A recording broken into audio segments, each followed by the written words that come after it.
Hello and welcome to Okay, I Said Too Much podcast. Hey guys, and welcome back to another podcast episode. How are y'all doing this week? It was a long week for me, but I said that last week too. It was a good week. Work was my actual work 9 to 5 was busy this week, but besides that, it was good. I'm super excited for this episode though. I'm actually going to be spilling the tea this episode more than I already do on a normal podcast, just because you kind of need the tea to get how I feel. So I'm kind of going to spill the tea a little bit on this episode. So I hope you guys are ready. If you're my close friends, you can probably piece everything together. You probably already know. But of course, no names, nothing like that. A little tea though. I am talking about friendships this week. I'm talking all about adult friendships, how to navigate friendships in your late 20s, platonic opposite gender friendships, being friends with your ex. That's where it's going to get a little juicy, y'all. Because I have tried and failed multiple times. So that's what we'll be talking about. But first, I want to jump right into our weekly updates. I've done this the past 2 episodes and I'm liking it. I think it adds a little bit of, we're just BFFs talking on the phone and I'm running the whole conversation, not letting you get a word in because it's just me talking into this mic. That is how the weekly updates feel to me. Number 1, I say that like I have a lot and I don't. Though I scratched my whole podcast episode that I had planned out. So a little backstory so you guys can kind of know how I operate. You can kind of know how the process is. I have been writing down episode ideas for almost a year now. So I have so many episodes. So I do try to map them out by the weeks. I plan on taking a little bit of a break in the summertime to kind of lock down video because I really want to start incorporating video in guests. So those are the 2 things I am planning for during my break on how that's going to work. How's that going to be possible? I really need a second pair of hands to do videos. If there's any volunteers, you can message me on ISTM.podcast. That's the Instagram. That's our Instagram. It will be R. If you start helping me, you're part of the team, so it's our Instagram. So I really need a second pair of hands to do video just because I need to make sure I'm still in focus. I need to just setting up all the things, making sure it's recording the whole way through. Then that's now 2 things to edit down. Which the video to start, I would just do clips for TikToks, Reels, stuff like that. So it wouldn't be YouTube video editing because I do not have that in me right now. I'm still trying to get down audio editing. And then same if it was 2 people record, me recording with a guest, because you need to make sure your volume levels are good. So I record with my laptop right in front of me to make sure of that, but if I'm sitting in front of a guest, I can't do that. Like I said, there's just a lot of moving parts, but I do want to get there eventually. So that's what I've been planning for. I think the break will come end of spring, beginning of summer too, because I do want to also take trips and do things, which would be interrupting my upload schedule and how I record. That's an update. And then here's a funny update for you guys. I have always wanted my birth chart read by an astrologer, a professional astrologer, but I'm not there yet when it comes to paying for it. Not that their prices are too high. I'm just not there yet because professionals pay, they charge a good amount, $175 and up for sure. And there's other places you can go, of course. But like I said, I want a professional astrologer. Anyone can feed you some bullshit if you pay less for it. So I decided to just post my birth chart to TikTok. And I was roast me. Tell me what I need to know about myself, because clearly I'm doing something wrong. I'm going to start by saying I got a lot of people asking me if I was okay. The answer is no. It has definitely inspired me to do an astrology episode sooner than later. Y'all, if you hear my phone vibrating in the background, I'm so sorry. Usually it's on Do Not Disturb. But definitely planning on an astrology episode soon. Now that I have more insight on my birth chart, because I don't want to tell you guys any false information either. So yeah, that's my weekly update this week. Kind of a lot going on. But yeah, if you're ready for the tea, let's jump right into our trending topic so we can get started in our episode. So guys, my trending topic is going to be very to the point, very short this week. That's why I went a little bit longer on my weekly update, because it's straight to the point here. I want to talk the Shade Room. Okay, if you're still following the Shade Room, I really hope you will unfollow them after this episode. I get it. It's fun. So the only reason why I ever go to the Shade Room's page is because I follow certain Black creators and they'll be like pissed that the Shade Room posted their content. Because my issue with the Shade Room is they know the type of people and comments it attracts, because everything is an algorithm now. We talked about that last episode. Everything's an algorithm. So some of these people who follow the Shade Room wouldn't normally see this content on a normal regular basis. It brings a lot of attention from unwanted people onto your page when the Shade Room repost, and the Shade Room does not ask if they can post your content on there and share your TikTok tweets, nothing. They just, if something goes viral, they repost it. It just attracts a terrible demographic. And I don't think that's fair to subject these innocent people that you're not asking to post them to that. Like, there have been so many times where some of my favorite TikTok creators are stitching videos about them that were made by, unfortunately, men who would have probably never found their content otherwise, because somehow it made it to the Shade Room. And they're making disgusting videos about these TikTok creators that they don't follow, don't know. So the best, clearest example of that is I follow a TikTok creator who had made a video, and it's satire. It's a joke. She made a video about, you know how they'll say like, oh, little Black girls shouldn't have these hairstyles because it makes them look fast. So she basically flipped it and made a video about little boys like that. No one caught the satire at all. And so it blew up because people were, dogging her out in the comments. And she's like, y'all say these same things about little black girls, but you don't get it. Like, basically people were just not getting the correlation. And so of course got reposted on the Shade Room, and that it just opens a whole nother can of worms of people who will see your content that are now going to come to your page, say things like the Black therapist who got fired for saying Black men need to go to therapy. And then because after her TikTok blew up, it was on Twitter, the Shade Room, all this, people doxed her, found out where she worked, contacted her employer because like another Black woman made a whole article about her telling Black men to go to therapy. The place she worked at fired her because of the attention that TikTok was getting, not because of the TikTok, but the attention that TikTok was getting. The Shade Room exposes people to this. It makes these people probably wouldn't have found that content otherwise. I don't like how they post Zeta Wade. They posted Alabama Barker like a week or two ago, and she even commented on it and was like, I'm a minor. Why are you guys posting this on your page? Because the Shade Room like disgustingly made like the Shade Room teens, and it's like anybody can follow that page. What are you even saying? So I say all this to say, do not entertain them. The only thing that we can do now is take the followers away. Is not support their content, not play into it, not follow them. That's all we can do now. I am begging, if you listen to my podcast and you follow them, or if you know someone that follows them, tell them to unfollow them. Let's take away their viralness. Honestly, that's all it is that they can get things to go viral, and not in a good way. So I hate them. And that is my trending topic for today. How much I hate the Shade Room.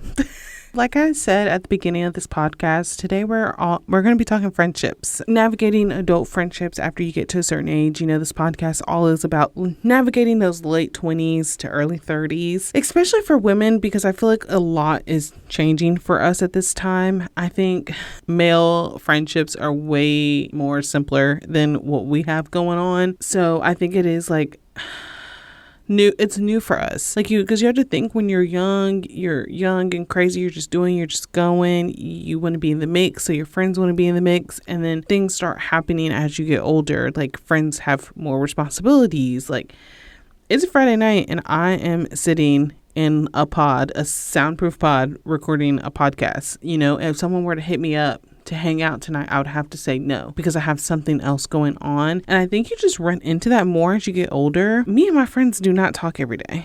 Like, we all live such busy lives. We have I wouldn't say way different schedules, but like, one of my close friends has a baby that's under 1. I live with my phone on Do Not Disturb now. And I do a lot of podcast work after on the weekdays. Like I just, we all have different things going on. That's basically what I'm trying to say. And it's just navigating that after a certain age and just knowing that just because your friends aren't readily available for you doesn't mean they don't love you any less or care any less or support you any less. And I think sometimes we kind of forget that. Not because we don't care about our friends or I feel like we say it's like, oh, we're angry or we're mad, we're upset, but I think it's more frustration because this is something I have to get over a lot because I'm an extrovert. I like to be out. I think I said this in an earlier podcast. I like to be outside. I'm not for the streets, but I like to be outside just because I am extroverted. I do get bored easily when I don't have much going on. I like to talk to people, all the things. Well, that doesn't mean everyone is going to be readily available for me. And as being the single friend, which one of my close friends is single too, she's just introverted. So it's just a balance. It's finding that beautiful balance. And I say beautiful because it is beautiful. When you really care and love and support your friends, it's beautiful seeing them create these lives that are outside of this group because you're still a part of it. You're still watching them grow and change as women, even if you feel FOMO or like some women can feel like they're being left behind. Like even if you feel that, you still love them and support them and want the best for them. So it's just such a weird mixture of emotions. And I think sometimes for women that's hard too because we like to put our emotions in a box. We like to say, this is how I'm feeling, this is what's going on. And sometimes when we can't say that, it's hard for us. And so I feel like all these emotions associated with your friends, not moving on, but moving on for lack of a better word, moving on and experiencing their life. Sometimes it's like, this isn't jealousy I'm feeling. Like, I'm not jealous of my friends because I love and I care about them and I'm so happy for them. But it's like, you're watching, when you're driving in a car and it might be cloudy or getting dark in front of you, but there's a sunset behind you. And that's kind of the feeling without being able to put it into words. That's like the best thing I can do. And so I had to realize, also sorry guys, like I said in the beginning of this podcast, I scrapped my whole episode this morning that I had planned on my laptop that I had typed out. So I have this week's episode on pen and paper because I wrote it this morning at work.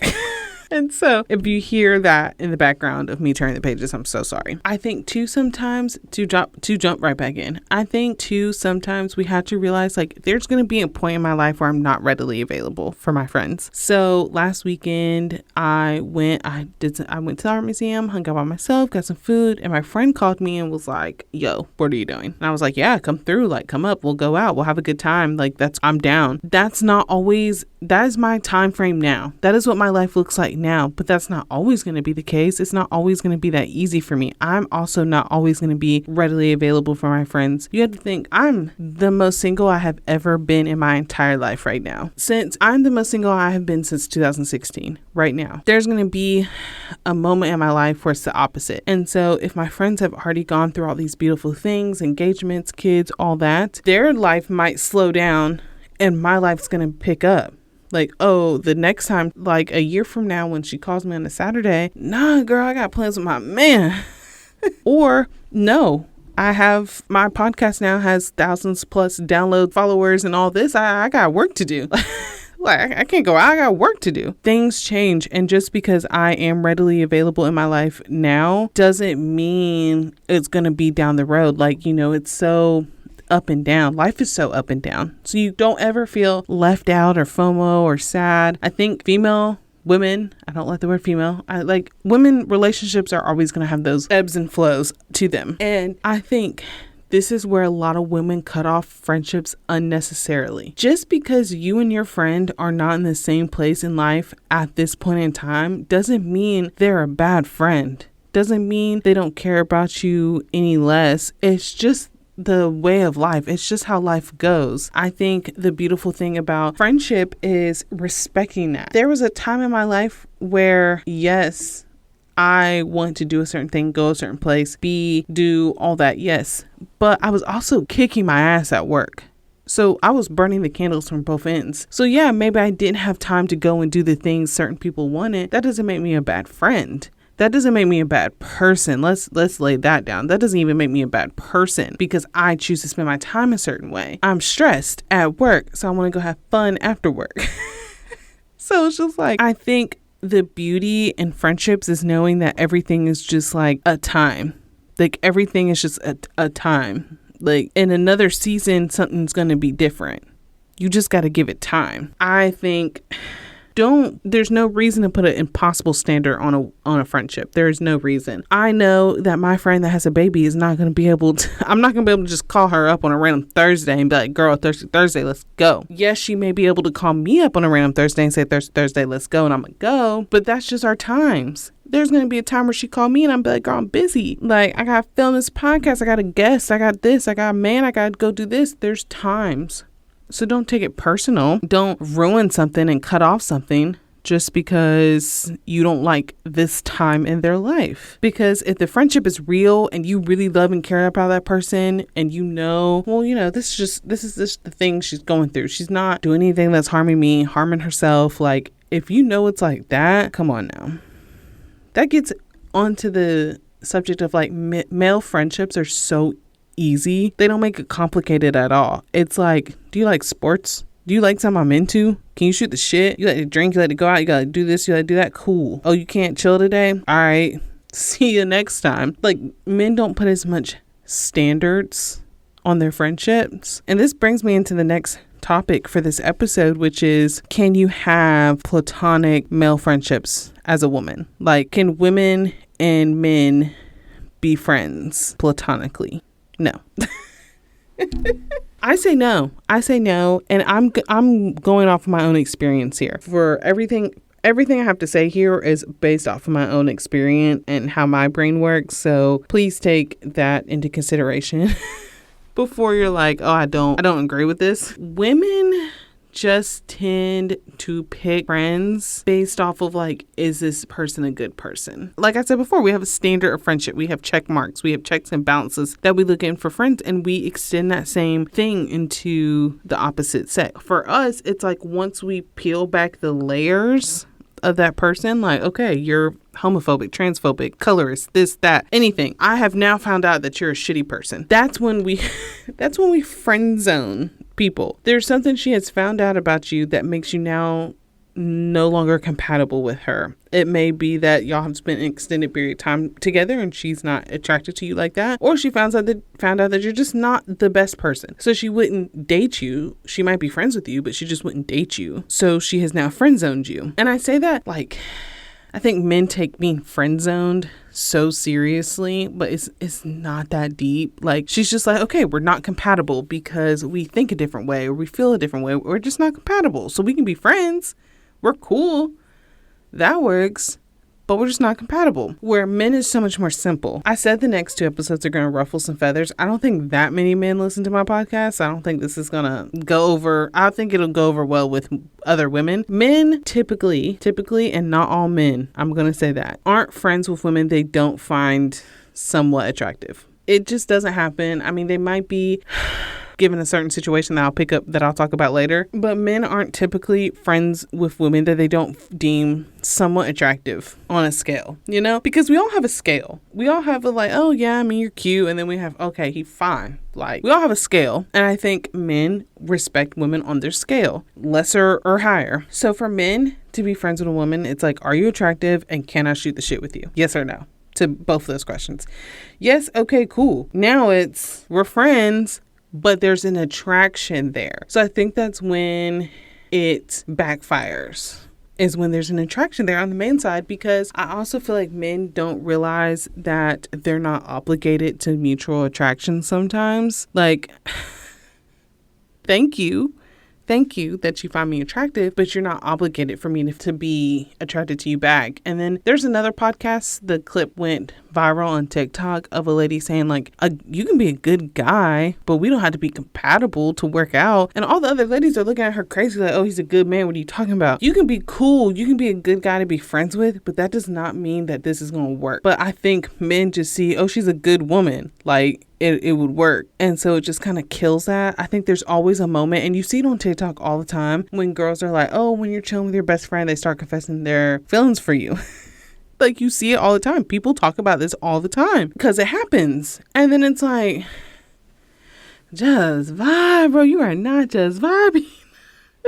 And because that's how it feels. Because it's like, okay, you just ruined it. You just ruined the moment, okay? The friendship that we had. Now I don't want to do anything with you. Especially if you're going to bring up the fact that you want to be more than friends every time I'm with you. I don't care. I don't care. You know what? There's one situation where a woman and a man can be platonic friends. It's when it's the best friend of said woman's boyfriend. But if your man got lifelong friends, yeah, y'all can be friends, but you better hope your boyfriend don't die tragically and suddenly and soon, because they're gonna be like, oh, we can be a shoulder for each other to lean on, to cry on, whatever the saying is. And you're gonna be like, no, he just died I just buried a body. What are you talking about?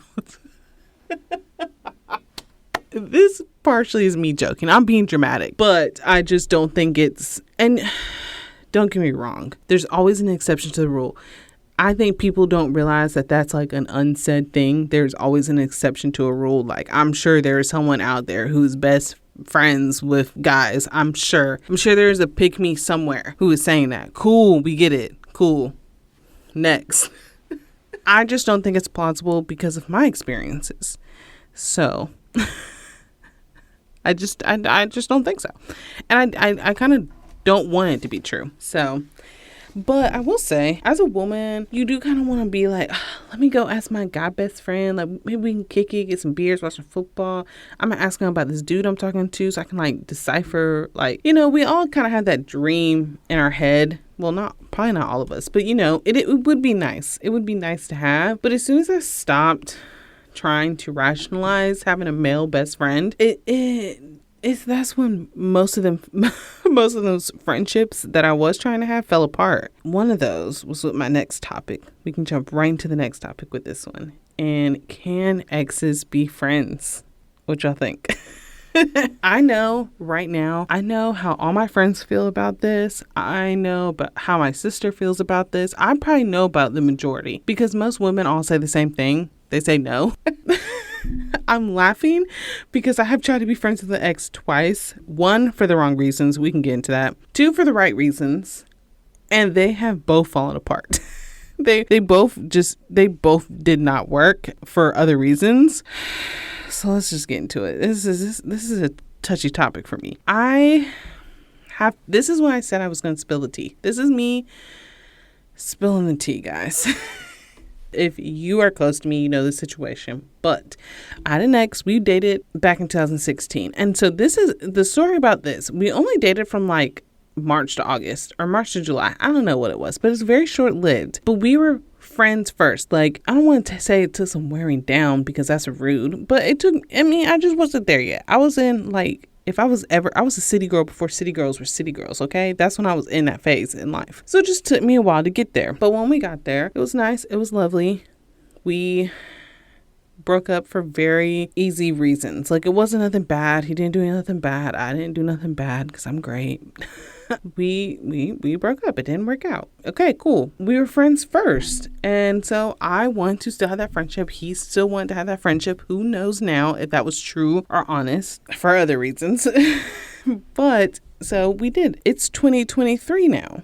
So if you watched my last episode, this is the same person I'm with no contact with. With friendship came other things, of course. He's an ex. You feel comfortable with that person. You know, safety, woman, health, safety. You know, you don't want to do things with people you're not comfortable with. I'm comfortable with you. I know that you'll put my health first. So we were doing those things, okay? So we continue the friendship, whatever you want to call it, situationship, friends with benefits, whatever. So I think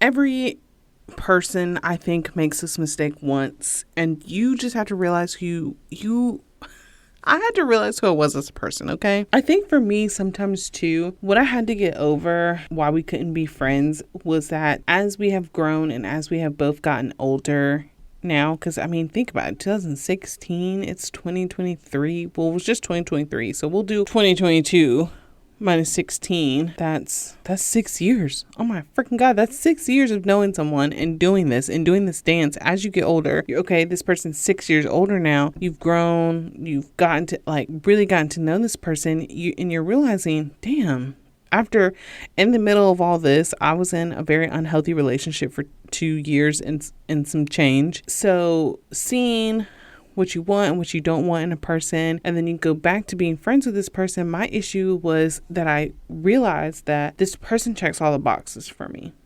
At this point in time, this is last year. Okay, I am a changed person now. I now know that they do not check all those boxes for me. But at the time, I'm just telling you guys the background so you can understand how I have gotten to this conclusion after I talk. But I realized this person checked all the boxes for me. It was like kind of a no-brainer. Like, oh, we talk nonstop. We're doing this.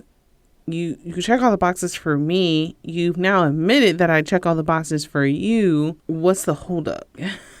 And so I think at the time and the place I was in life, and I can look back now knowing that I 100% need to go through this, because I need to get out of that mindset of just looking for things in all the wrong places. And I have this thing where I enjoy being comfortable. Like, being comfortable is so much more easy for me than new. So I had to come to terms with all of that and realize that, okay, yeah, it might be checking the boxes mutual for the both of us, but this person does not give a damn. This person is not where you want to be. They're not where you are now. I personally still had so much growing to do and still had so much shit to get over, which thankfully I did. And it didn't work. It sucks. Okay, I wish I could be that person that was like, all my exes are ugly now. I wish I could say that. But unfortunately, I cannot. So it does suck, because it's like, okay, now you in the nicest way possible, just because this person has grown up a lot. So it's been 6 years, like in the nicest way possible. Like, you look better, you dress better, you got a good job, you got a good head on your shoulders. You're not this crazy dude I was just with. Like, you helped me through that. Like, but it ended for a reason. And I think now we're in a fantasy land saying that we're friends. Like, I was in full blown fantasy land. Like, we stopped doing like the situationship friends with benefit thing in July. I was on full on La La Land saying this man was a friend. Like, of course, like, I care about him and I have so much love for him. To this day, people ask me, well, what if he wakes up tomorrow and it's like, let's do this? Like, people still ask me that, and I'm still like, I still toy with the idea. Like, nothing I'm saying is out of hard feelings. That's what I'm getting at. I just had to realize, like, I'm playing myself for a fool. I've said this in multiple podcasts, like, I am disappointing myself with this one. Like, I'm just truly disappointing myself. The 60 days of no contact really freaking helped. It really helped clarify things that, like, no, I don't need to be talking to any ex of mine that freaking much. Why are we talking? And two, how do you sustain a friendship with an ex and then date anyone new? If I am taking this like as a man's perspective. If some girl told me like, oh yeah, we dated, I don't even know like what I tell a man if we dated. I mean, I guess you would have to if you don't want to start a relationship off on a lie, but it's like, that was 2016. You're trying to tell me y'all been doing this tango for 6 years? And now you're trying to bring me into this situation? Like, I'm saying, like, if I were to ever be like roles reversed, like, I would be like, if you don't go get your motherfucking soulmate right now and stop playing with me, that's what I would say to someone. If they were like, yeah, I've been friends with my ex for 6 years. We did this dance off and on. We're like really close. Go get your soulmate, bro, and get out my face. And get out my face. Like, you are literally playing with you are playing with me. You are playing with me. So it's like, you can't sustain new relationships on top of still being friends with your ex. Like, you can't go forward while you're stuck in the past. It took me some time to get there, and I'm there now. Like, I did break no contact. We had a good conversation. It was great. It's better for me now because now I see, like, there's no reason for us to talk that much. There's absolutely no reason for us to talk that much. There's no reason for us to do that, for us to talk. Like I said, I've done it twice. I will say though, the person I just explained, like, I did that for the right reasons because I really do care about the dude. Like, we really were close. Like, I could go to him and be like, what the hell does this mean? Like, or work is stressing me out. I'm going through this. I'm going through that. Like, I really could do that. I feel like he could do that back. But it's just not healthy. And I think that blocked so many blessings from the universe holding on to that for so long. I think now it's like we're acquaintances. Like, you can text me, we can ha he he, like, but I wouldn't call us friends in the nicest way possible. In case this man decides to listen to this in the nicest way possible, like, we're acquaintances. Okay, now it doesn't sound right. We're exes. That's what it is. Like, we're not friends. We're exes. It's just like, that's all it needs to be. Okay, that's quite literally all it needs to be. So I don't think it works. I think, and like I said, I've done it before for the wrong reasons. I made a man go with me to pick up an elliptical all for the wrong reasons. But I just had to get the vibe. I mean, the vibe was right. Like, it was right. We ended up dating again for a little bit. But that's neither here nor there, okay? Friends, you cannot be friends with your ex, mainly because you can't sustain any new relationships on top of that. With both of them, they have both made me cry multiple times. Why do I want to consider, like, I don't think any of my actual friends have made me cry for bad reasons. So it's like, why do I want to be friends with this man that has made me cry multiple times? So just give it up, pack it up, chuck it over the balcony. Thank you. Doesn't work. On to the next. I just think as adults, especially closer to 30, friendships hold more weight.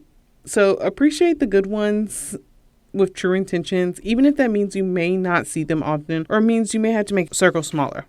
I think that's the biggest thing I've had to realize over also the past couple of years is that sometimes it's okay to just have a small circle. Sometimes it's okay that everything hasn't worked out, but it's also not okay to put impossible standards on the people around you. So kind of just bring it down, bring it down a notch. I just said I try to be friends with both my exes. So why would I put impossible standards on women relationships and women friendships that I have? Like, come on now. That just doesn't make sense. So you know when someone's a good person and you know when someone has true intention. So just go with that. And if that means, like me, you only have like 5 or 6 people in your corner, that's totally fucking fine. They're some prime ass people. Okay, I got some good ass friends. And that's all that matters. Even if it's 2, if it's 1, as long as they're good ones, or as long as if you have a good one and you have to go an extended period of time of not talking or not seeing each other. I have a best friend since middle school and we have not seen each other since my birthday in 2021. But I know that is my ride or die and I know that she would do anything for me. So sometimes life works that way. That doesn't mean you need to throw friendship down the drain. So that is my piece about friendships for this episode. You guys already know what time it is. I'm looking at the time as I'm recording, and this might be our longest episode, y'all. I ranted. You want to talk about, okay, I have said too much? This is the episode. This is the episode to say that.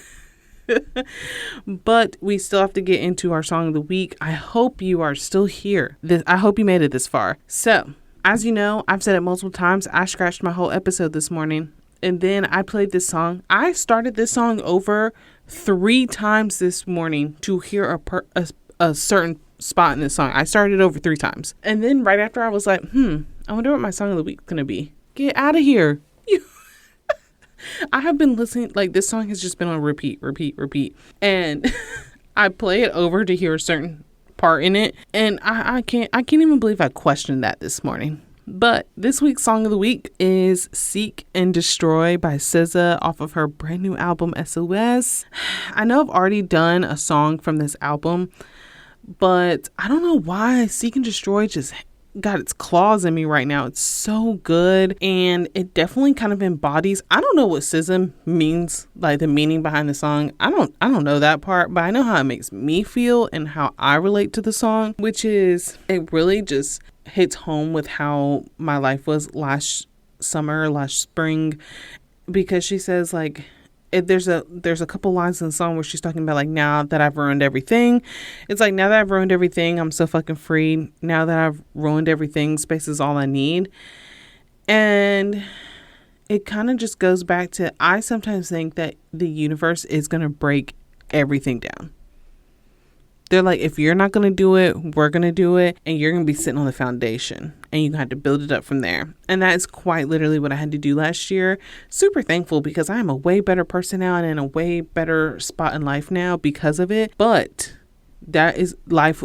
The universe will make you do it. The universe will make you get a grip. If you will not get a grip and touch grass, the universe will make you do it. And I think that song just kind of embodies that spirit. So if you haven't heard it, if you haven't listened to it yet, go check it out. Honestly, go check out the whole album because it's amazing. I should have just did the whole album as like an album of the week, but it's truly an amazing song. SZA did that. It's honestly powerful. Like, I love like screaming it at the top of my lungs in the car. I'm probably going to do that on my way home from recording this. So I love it. Seek and Destroy by SZA is the song of the week. And still no jingle, guys, but we're getting there.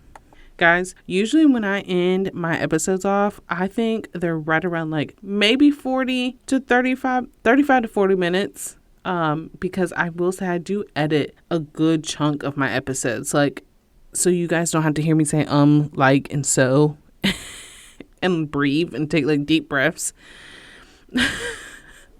Just like that one. I edit that stuff out. So it does edit down a lot of the time on my episodes. But right now we are headed into like 45-minute time zone. So I'm going to be excited to see how long this episode is because I have said too much. This is the episode that has defined the podcast. Okay, I said too much because I did it on this one. So if you have made it to the end of this episode, thank you so much. I love you guys. As always, grab a shot. I need a shot after talking about this, honestly. Stay safe. I love you. I'm super excited for next week's episode. It is kind of Valentine's Day theme. It's all about self-love, self-worth, and self-awareness. So I really think you guys are going to like that episode. So I will see you guys next Tuesday. Love you. Please do not forget to like, download, play on a super low volume multiple times, review 5 stars only, please and thank you. I love you guys.